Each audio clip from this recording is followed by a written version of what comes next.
good health in your herd, ensuring that your animals are free from any type of diseases by all means.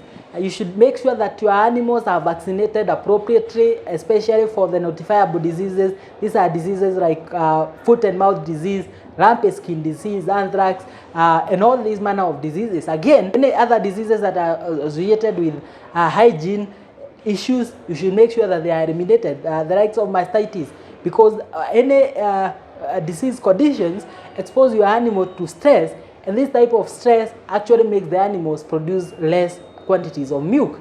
You should therefore make sure that your herd is actually healthy at all times. Again, health is in many ways related to the nutrition aspect of your animals, and if you happen to have these animals that are emaciated in your herd, you should make sure that you are using Booster Plus in Restore Plus program for 54 days, and that will be, the problem will be gone and gone forever. So ensure that your herd is being in good health at all times. Again, let me mention the fourth pillar, that is cow comfort. And cow comfort comes in with a number of ways. That is, of course, related to animal welfare, and that is by ensuring that these animals are free from pain. They are also living in a very comfortable environment, in an environment that they are not exposed to weather elements. They are living at a shade. They are also that is free from diseases, free from anything that could physically injure them, and they are in very, very good body condition. Again, freedom from hunger. There's actually an animal freedom. Your animal should not be emaciated at all costs. Actually, I forgot to mention this, but if you spot more than 3 ribs in your cow, you should be very, very much worried, and you should work towards reversing that and ensuring that your cow is in a proper body condition, because failure to that, of course, will expose you to so many other vices, costing you a lot of money. Of course, in every particular business, you are actually actively working against incurring any losses, of course. And again, if I might also mention, if again your animals are living in a barn that's actually dumpy, of course, problems like mastitis will be something that's very common, and you don't want to have such in your particular venture.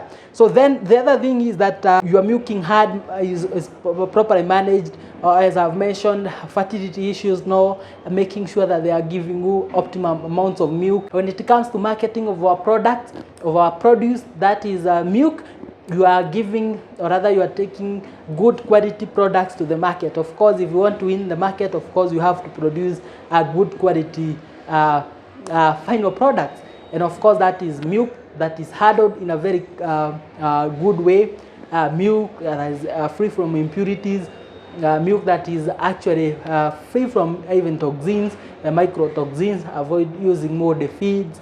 Also make sure that your animals, your milk is actually sieved in a proper way, stored in aluminum containers, making sure that all these principles are well inculcated in your venture. Then the other pillar is making sure that you are also keeping good records. I have mentioned this in our previous video, but it's very important to mention it now.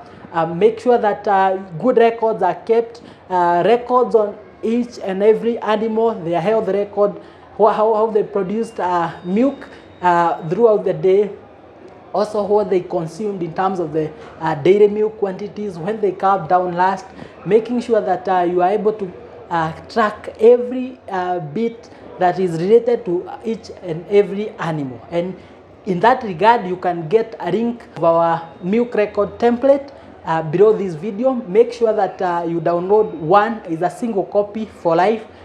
Keep a copy, keep printing the same, and ensure you are keeping very good records for your particular herd. And these are a very key area when it comes to working towards profitability of your herd. Then I also not fail to mention about economics of dairy production. Of course, many people would ask, so what or rather, what portion of my income should these animals consume?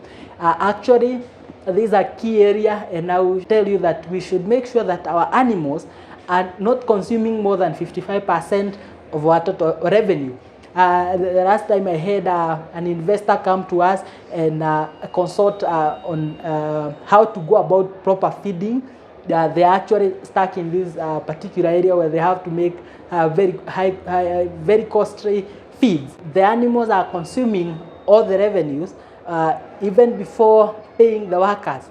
They are finding themselves in a position where these animals are wiping all the cash through the concentrates. But we worked with this particular investor, made sure that their daily milk costs are going down below 50%, and we are working towards ensuring that now the yields are also going to increase so that we can go even below 40% in terms of the cost. So if again you are interested in homemade dairy milk formula, link is in this particular video description. Make sure that you get a copy for yourself.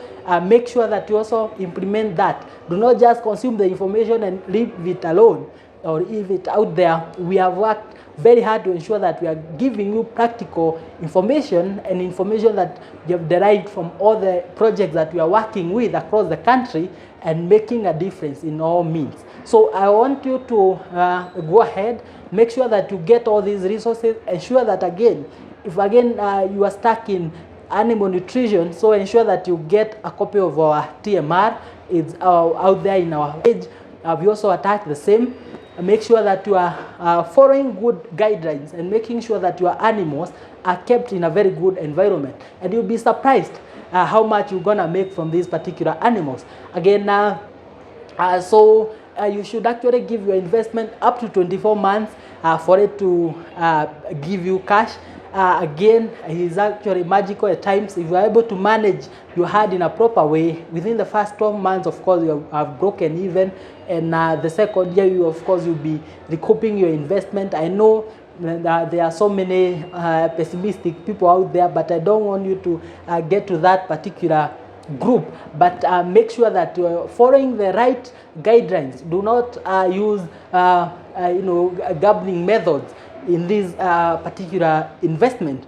Remember that you have invested a lot of money, a lot of time, and you don't wish to see your investment go down the drain. And as I mentioned, this is a summary of what we have just discussed. We have talked about the 9 key pillars of our daily investment. That is genetics, ensuring that your animal nutrition is well taken care of. Again, your calf and heifer management is also top notch, ensuring that again when it comes to milking herd management, also taken very seriously in a very proper way. When it comes to economics, making sure that these animals are not consuming more than you are making.